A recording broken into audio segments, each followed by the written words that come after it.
मानु रोपेर मुरी उब्जाउने महिना मानिने असारको मध्य दिन आज धान दिवससँगै रोपाई जात्राका रूपमा पनि मनाउने गरिन्छ।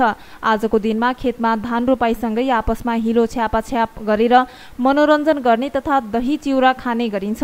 कामको चटारोले थकित भएका किसानलाई दही र चिउराले शक्ति र शीतलता प्राप्त हुने जनविश्वास छ। खेतीपाती बाहेक अन्य पेशा र व्यवसाय रहेकाहरूले पनि आजका दिन दही चिउरा खाई असार 15 मनाउँछन्। आज 19औं धान दिवस धान बाली जैविक विविधताको उपयोग आयात प्रतिस्थापनमा सहयोग भन्ने नाराका साथ यस वर्ष धान दिवस मनाइँदैछ।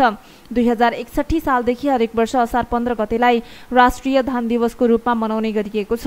धान दिवसको अवसरमा दाङमा विशेष रोपाई कार्यक्रमको आयोजना गरिएको छ। जिल्लामा यस वर्ष हालसम्म 10% मात्रै धान रोपाई भएको कृषि ज्ञान केन्द्र घोराहीले जनाएको छ। कृषि ज्ञान केन्द्र घोराहीका तथ्याङ्क अधिकृत पृथ्वी प्रसाद लामिछानेका अनुसार जिल्लाको देवखुरी क्षेत्रमा मात्रै धान रोपाई भएको छ। उक्त क्षेत्रमा 39,040 हेक्टरमा रोपाई भएको हो। विशेष गरी देवखुरी क्षेत्रमा 39,040 हेक्टरमा रोपाई भएको छ भने छिटफुट रूपमा दङ्गी शरणतिरको क्षेत्रमा रोपाई भएको छ भने आकाशे पानीको भर पर्ने कतिपय क्षेत्रमा ब्याट पनि नराखेको अधिकृत लामिछानेको भनाइ छ। जिल्लामा 39,400 हेक्टरमा मात्रै धान खेती हुने गरेको छ। गत वर्ष 1,73,360 मेट्रिक टन धान उत्पादन भएको थियो। त्यस्तै यस वर्ष अहिलेसम्म मनसुन सुरु भइ नसकेकाले धान उत्पादनमा ह्रास आउँछ कि भन्ने पनि लागेको उहाँले बताउनुभयो। तर मनसुन अन्तिमसम्म के हुन्छ भन्न सकिँदैन। यस वर्ष जिल्लामा 39,400 हेक्टरमा धान बाली लगाइने कृषि ज्ञान केन्द्रको प्रशिक्षण छ। यता कृषकलाई समयमा पानी नपरेको पिरलो एकातिर छ भने अर्को पिरलो समयमा रासायनिक मल नपाउनु। जिल्लामा अहिले रासायनिक मलको चरम अभाव छ। रोपाईको समयमा जिल्लामा 3200 मेट्रिक टन मलको आवश्यकता पर्छ, तर कृषकले समयमा मल पाउन सकेका छैनन्। कृषकले वर्षायामका लागि मात्रै भनेर 3200 मेट्रिक टन रासायनिक मल माग गरेका छन्। जिल्लामा वर्षा सिजनमा 2000 मेट्रिक टन युरिया र 1200 मेट्रिक टन डीएपी रासायनिक मल आवश्यक पर्छ, तर किसानले रासायनिक मल समयमा नपाउँदा यस वर्ष धान उत्पादन घट्ने सम्भावना रहेको छ। त्यस्तै नेपालको प्रमुख खाद्यान्न बाली धान हो। कुल गृहस्थ उत्पादनको 7%, कृषिमा 20% र कुल खाद्यान्न उत्पादनको 55% धान बालीले योगदान पुर्याएको छ। नेपाल कृषि विभागका अनुसार नेपालमा करिब 14 लाख हेक्टर जमिनमा 47 लाख मेट्रिक टन धान उत्पादन हुने गरेको छ। तराईमा करिब 77%, पहाडी क्षेत्रमा 26% र हिमाली क्षेत्रमा 4% जमिनमा धान बाली लगाइन्छ। त्यस्तै युवा जनशक्ति पलायन, सीमित व्यक्तिका हातमा धेरै जमिन, जग्गाको खण्डीकरण, खेतीयोग्य भूमि घडेरीमा परिणत गर्नु, आकाशे खेतीमा निर्भर, सिँचाइको व्यवस्था नहुनु, उन्नत जातका बिउ बिजन तथा मलखात तथा अनुदानको राम्रो व्यवस्था नहुँदा धानको उत्पादनमा असर परेको विज्ञहरूले बताएका छन्। उन्नत जातका धानका बिउमा किसानको पहुँच पुग्ने हो भने 20% सम्म धान उत्पादनमा वृद्धि गर्न सकिने धान विज्ञहरूको सुझाव छ। विक्रमसम्म 2061 मङ्सिर 29 गते मन्त्री स्तरीय निर्णय गरी 2062 साल असार 15 गतेदेखि राष्ट्रिय धान दिवस मनाउन थालिएको हो। कृषि प्रधान देश भएकाले नेपालका अधिकांश मानिसको पेशा खेतीपाती हो।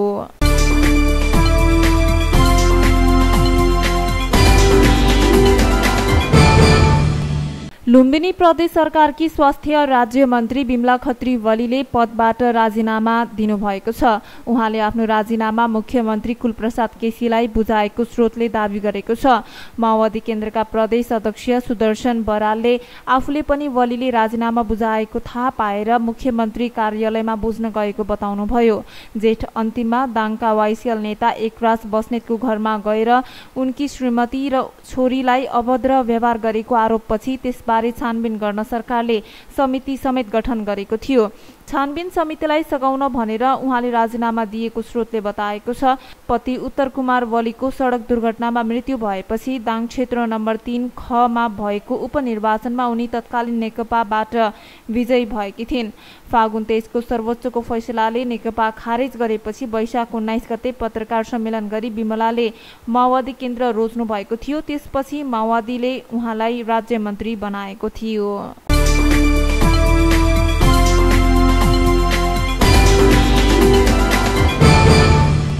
मनसुनजन्य विपदका घटनाबाट 11 वर्षको अवधिमा देशभर 2362 जनाको मृत्यु र 880 जना बेपत्ता भएका छन्। 2068 देखि 78 सम्म भएका 5825 मनसुनजन्य विपदका घटनाबाट देशभर 2362 जनाको ज्यान गएको हो।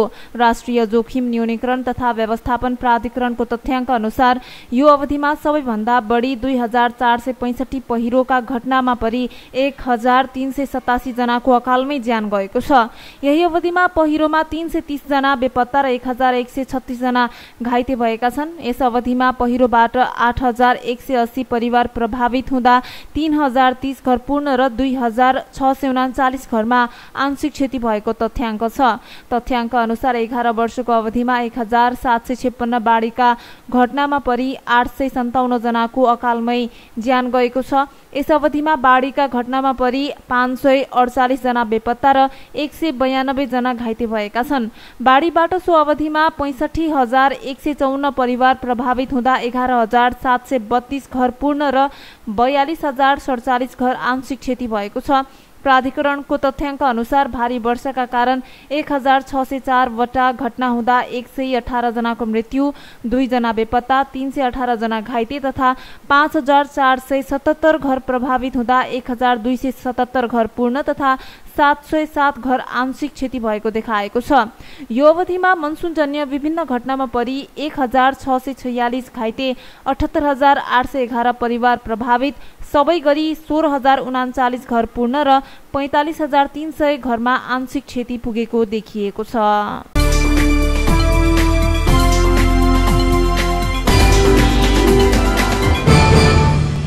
दाङको तुलसीपुरमा श्रीमानले श्रीमतीको शरीरमा पेट्रोल छर्केर हत्याको प्रयास गरेका छन्। मंगलबार दिउँसो करिब 1 बजे तुलसीपुर 1 बेलुवामा घरमै बसेकी 28 वर्षकी श्रीमती माया श्रेष्ठलाई 42 वर्षका श्रीमान उज्जवल चनाराले पेट्रोल छर्केर आगो लगाएर हत्याको प्रयास गरेका छन्।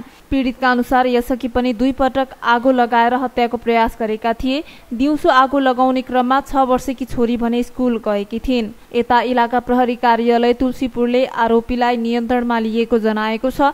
यसअघि पनि विभिन्न समयमा विवादकै कारण प्रहरीमा केस आइरहेको बताउँदै इलाका प्रहरी कार्यालय तुलसीपुरका डीएसपी श्यामु अर्यालले पीडितले दिने जाहेरीका आधारमा मुद्दा अघि बढ्ने बताउनु भएको छ।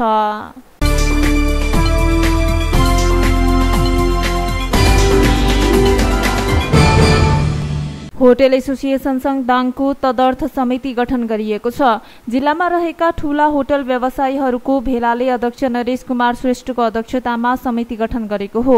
समितिको वरिष्ठ उपाध्यक्ष रोमकान्त पन्त, उपाध्यक्ष इन्द्र शाह, महासचिव अरुण शर्मा, कोषाध्यक्ष निरञ्जन राज भण्डारी रहेका छन्। सदस्यमा कृष्ण खनाल, ऋषिराम खनाल रहेका छन्। भेला होटल संघ हानका केन्द्रीय सदस्य चन्द्रप्रकाश श्रेष्ठको उपस्थितिमा भएको थियो। संघले पर्यटन प्रवर्धनमा काम गर्ने अध्यक्ष श्रेष्ठले जानकारी दिनुभएको छ। भेलाले संघको प्रदेश प्रतिनिधि ओविन्द्र महरालाई चयन गरेको छ।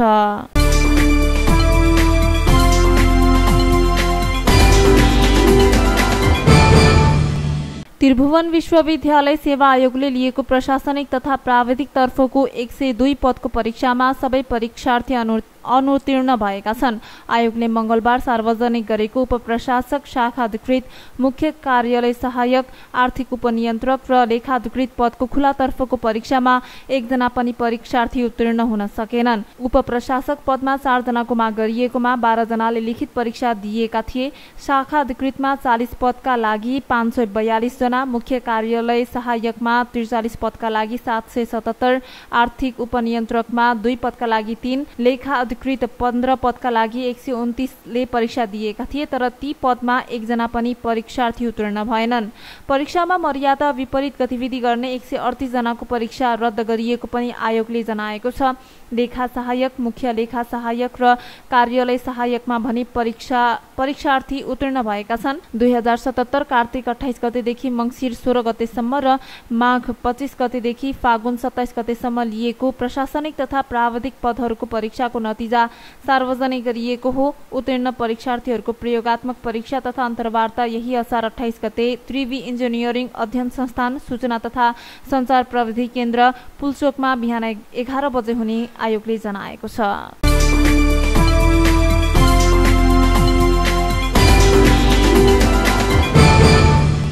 नेपाल गोजुरियो कराते दो संघ दाङको अध्यक्षमा हरिशचन्द्र राणा मगर चयन भएका छन्।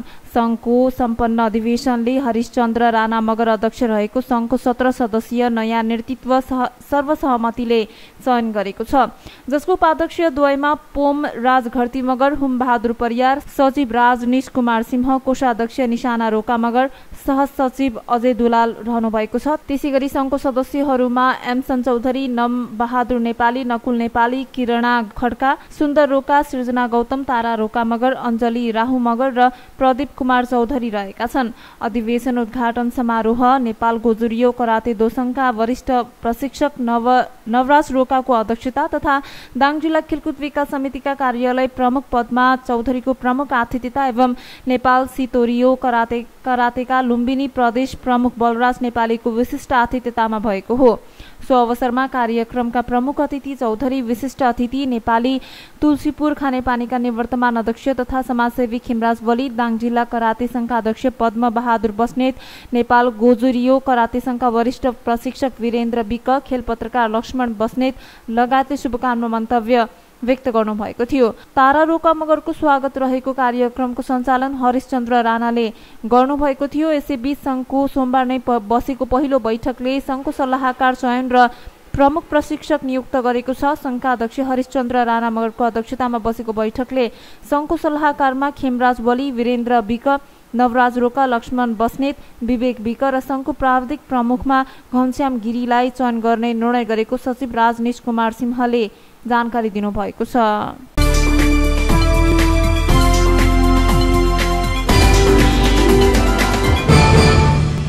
देशका विभिन्न ठाउँमा अहिले पनि ठूलो पानी परिरहेको छ। गए रातिदेखि झरी सुरु भएकोमा सबैजसो ठाउँमा अहिले हल्का झरी परिरहेको र केही ठाउँमा ठूलो पानी परिरहेको जल तथा मौसम पूर्वानुमान महाशाखाले जनाएको छ।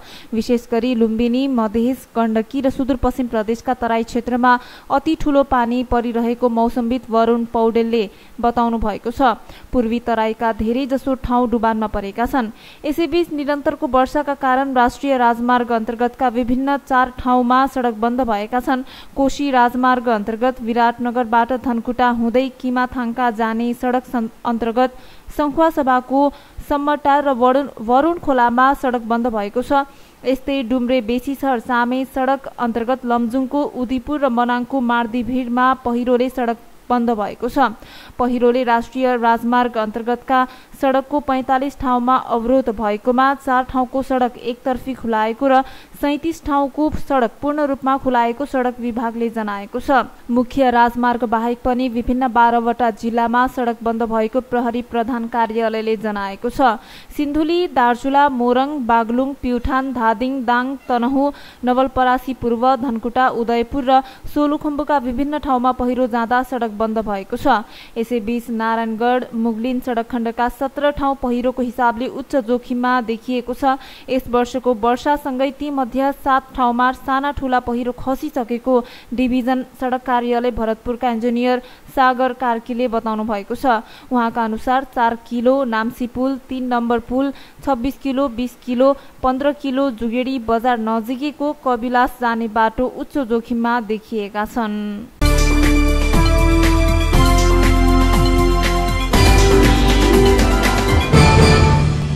राप्ती स्वास्थ्य विज्ञान प्रतिष्ठानले सञ्चालनमा ल्याएको पोषण पुनर्स्थापना गृहमा 42 जना कुपोषित बिरामीले उपचार सेवा लिएका छन्। 2075 असार मसान्तमा नेपाल युथ फाउन्डेसनले हस्तान्तरण गरे पश्चात सञ्चालनमा ल्याउने प्रयास गरिए पनि गत वर्षको पुस 1 गतेबाट विधिवत रूपमा सञ्चालनमा ल्याइएको पोषण पुनर्स्थापना गृहबाट साबिक राप्तीका दाङ, सल्यान, प्युठान, रोल्पा र रुकुमका कुपोषित बिरामीको उपचार गरिएको आज आयोजित समीक्षा गोष्ठीमा जानकारी गराइएको छ। प्रतिष्ठानका उपकुलपति डाक्टर विकास लामिछानेको अध्यक्षतामा भएको समीक्षा गोष्ठीमा पोषण अधिकृत सर्जु बरालले हाल 6 बेडबाट सेवा प्रदान गर्दै आएको जानकारी गराउँदै हालसम्म 42 जना भर्ना भएकोमा 36 डिस्चार्ज भएको र 6 जना उपचाररत रहँदा 1 जनालाई भने रिफर गरिएको बताउनु भएको छ। उपचारका लागि आउने बिरामीहरूलाई पोषण सुरक्षा सहित आहार, औषधि, उपचार निशुल्क, जाँच परीक्षण, चिकित्सकको निर्देशन अनुसार औषधि पनि हुने गरेको बताइएको छ। उपचारका लागि सबैभन्दा सल्यानबाट कुपोषित बिरामी आउने गरेको जानकारी समेत गराइएको छ। कार्यक्रममा स्वास्थ्य कार्यालय दाङकी जनस्वास्थ्य निरीक्षक सीता कुँवर, निर्देशक डाक्टर प्रज्ञा बस्नेत, वरिष्ठ कन्सल्टेन्ट डाक्टर जनार्दन पन्थी, मेडिकल निर्देशक डाक्टर रमेश कडेल लगायतले बोल्नुभएको थियो। सुआहाराका रोशन पौडेलका अनुसार दाङमा सबै प्रकारका कुपोषित बिरामीको संख्या करिब 1200 रहेको छ। त्यसमा कडा खालका कुपोषितको संख्या 400 बढी रहेको जानकारी दिनुभयो। कुपोषण दर घटाउन र स्वस्थ नागरिक बनाउन समुदाय स्तरबाटै स्वास्थ्य सचेतना बढाउनु पर्ने हुँदा स्थानीय सरकारसँगको सहकार्यमा अब बृहत रूपमा कार्यक्रम गर्नुपर्ने आवश्यकता पनि औल्याइएको छ।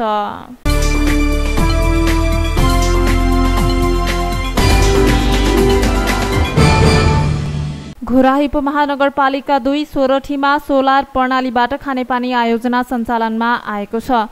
सोरठी खानेपानी सरसफाई उपभोक्ता समितिले खानेपानीको ट्याङ्की निर्माण गरेर विकट बस्तीमा खानेपानी पुर्याएको हो। खानेपानी आयोजनाको नगर प्रमुख नरुलाल चौधरीले धारा खोलेर उद्घाटन गर्नुभएको हो। समितिका अध्यक्ष रतेवलीको अध्यक्षतामा भएको कार्यक्रममा नगर प्रमुख चौधरीले सोरठी गाउँमा पानी पुर्याउने योजना सफल भएकोमा खुशी व्यक्त गर्नुभएको छ। 2054 सालमा तत्कालीन रामपुर गाविसको अध्यक्ष हुँदादेखि नै त्यस क्षेत्रको विकासमा निरन्तर लागेको उल्लेख गर्दै चौधरीले अहिले सडक र खानेपानी पुर्याउन सफल भएको बताउनुभयो। विकट बस्तीमा गत वर्ष सडक पुगेको र अहिले पिउने पानी पुर्याउन सफल भएको उल्लेख गर्नुभयो। 78 लाख रुपैयाँको लागतमा डोको कन्सल्टेन्ट एन्ड कन्स्ट्रक्सन प्रणालीले निर्माणको जिम्मा लिएको थियो। आफूले प्रतिबद्धता जनाए अनुसार ट्याङ्की निर्माण, पाइपलाइन विस्तार र 16वटा धारा निर्माण गर्न सफल भएको प्रणालीका सञ्चालक इन्जिनियर रमेश घिमिरेले जानकारी दिनुभयो। संघीय सरकारको विशेष अनुदानको रकमबाट त्यहाँका 54 घरधुरी नागरिकहरूलाई पिउने पानीको व्यवस्था गरिएको उपमहानगरको पूर्वाधार महाशाखा प्रमुख सिनियर डिभिजनल इन्जिनियर युवराज पौडेलले जानकारी दिनुभयो। सरकारले सञ्चालनमा ल्याएको योजना संरक्षण गर्ने जिम्मा स्थानीयको भएको बताउनुभयो। साथै उहाँले अब स्थानीयहरूलाई कृषि र पशुपालनतर्फ लाग्न आग्रह गर्नुभएको छ। त्यहाँ 50-50 हजार लिटर पानी अट्ने 3वटा ट्याङ्की र 16वटा धारा निर्माण भएको छ। भूगोलको हिसाबले निकै दुर्गम र पानीको मुहान टाढा भएकाले समस्या रहेको उक्त क्षेत्रमा लिफ्टिङ प्रणालीबाट पानी गाउँमा पुगेपछि स्थानीयहरू खुसी भएको केशे खत्रीले बताउनुभयो। 54 घरधुरीलाई पाएक पर्ने गरी 16वटा धारा निर्माण भएका छन्।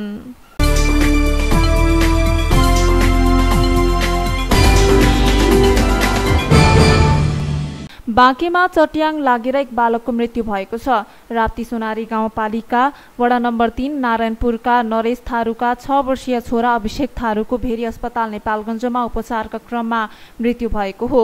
नजिकैको जंगलमा बाख्रा चराउन गएका अभिषेक बेलुकी 6 बजेतिर चट्याङ लागेर गम्भीर घाइते भएका थिए। भेरी अस्पतालमा उपचारका क्रममा अभिषेकको मृत्यु भएको हो। अभिषेकसँगै रहेका सोही ठाउँका 22 वर्षीय युवक ईश्वरी ओली पनि घाइते भएका छन्। ओलीको राप्ती सोनारी अस्पतालमा उपचार भइरहेको छ।